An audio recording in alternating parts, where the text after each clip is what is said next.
to another King Skyline video. This is a QBD guide for high to small level PvM'rs.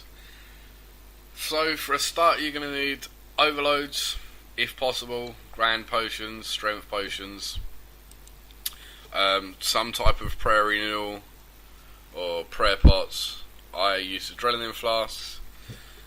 You can use enhanced excalibur if you have or not. Super antifires, you should have those. But yeah, overloads are recommended. I use scrimshaw. Sometimes not scrimshaw, a aura. Sometimes I use penance. Sometimes I use greater sharpshooter. You can use void, armadillo, war priest, pernix.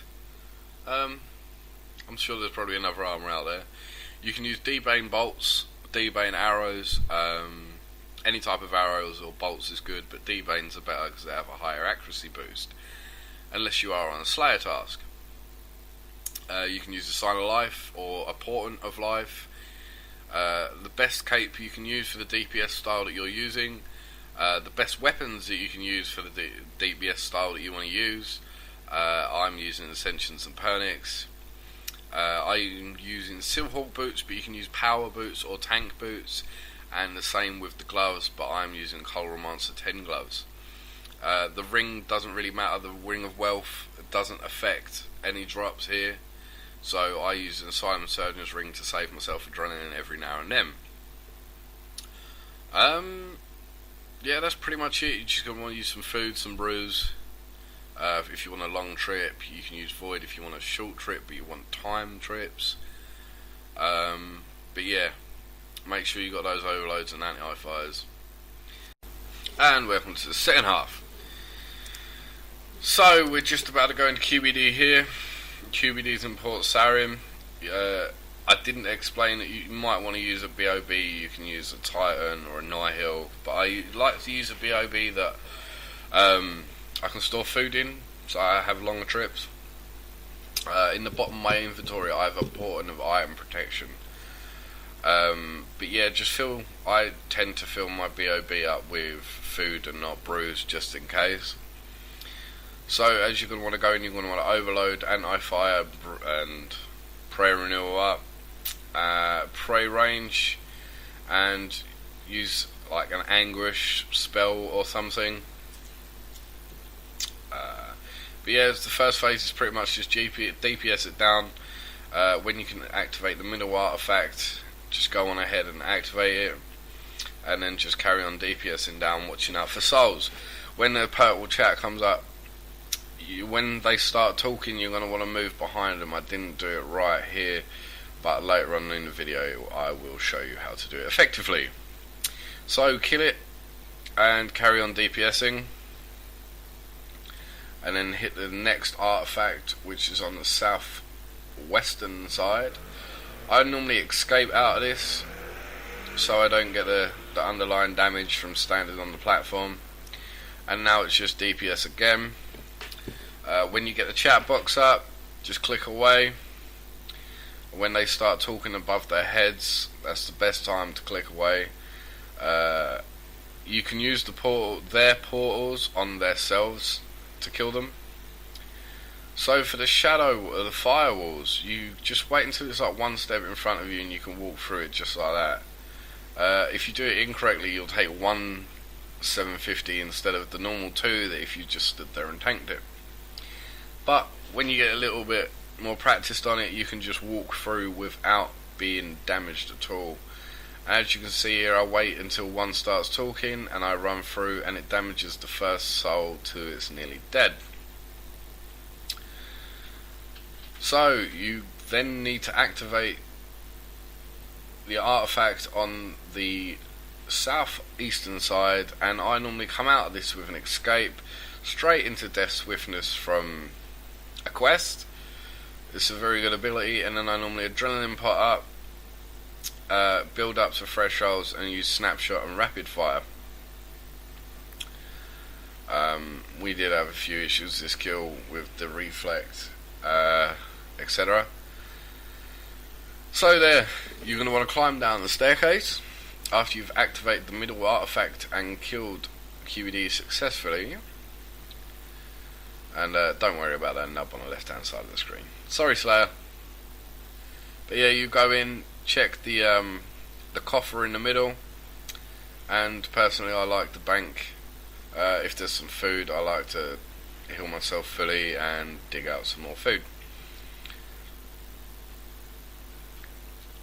But if you just bank it all, goes straight to the bank, nothing messing up your inventory, so you can carry on going again. If you right click on the portal, you can choose quick start, and you can go back into QBD. So I'm just going to do 2 more kills, and then yeah, let's try and make this a little bit more easier. So for the start of the second kill, you should still be overloaded if you do the kill within less than 2 minutes and anti-fired. So make sure your prayer's up and carry on killing QBD for the first round. We'll call it for now. This phase is pretty much just pure deeps. Massive deeps. When the bar at the top's at the bottom, just activate the artifact in the middle, as you do, and then carry on DPS in for phase 2. So when they start talking, run through them. They'll take their own damage and you won't take any. Finish it off by killing it, and this is the firewall. When they're one step in front of you, just walk through. If you do it incorrectly, you'll take the 1 damage that I just took. So it's 750 once, and then you activate the bottom artifact again,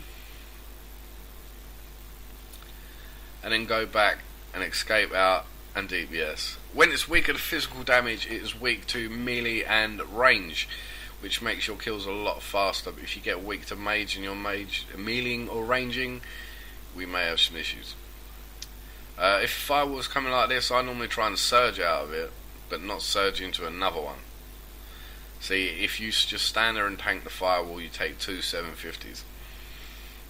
And we had a little bit of a lag delay here in household. We couldn't move, we couldn't do anything, but we didn't take any damage.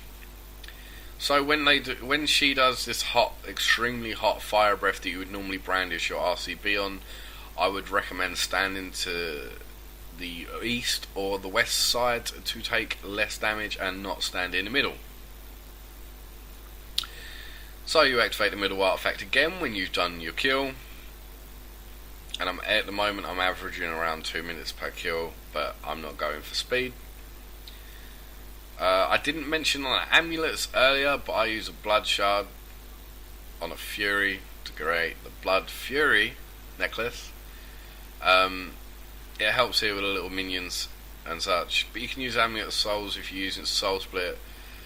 Personally, I don't like to use soul split if I'm going on a long trip. If I'm taking a small half an hour trip to 45-minute trip, I'll soul split. But yeah, enhance excalibur at the start of the kill if you need some HP. Yeah, and if you're going for your third kill, overload and super restore again. And as I said the last 2 times, the first phase is pure DPS, and this is how to take the firewall properly. You just run through it when it's 1 game tick in front of you. I think it's the best way to explain it. As with that one, I left it a little bit too late and I took the 1 750 damage. So the souls again, when they start talking, run through them, finish it off, and straight back to QBD.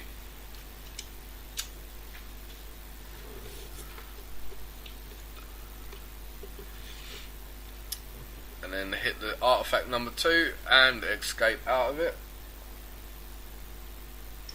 That'll also give you some adrenaline while doing so. When the souls start talking, run through it.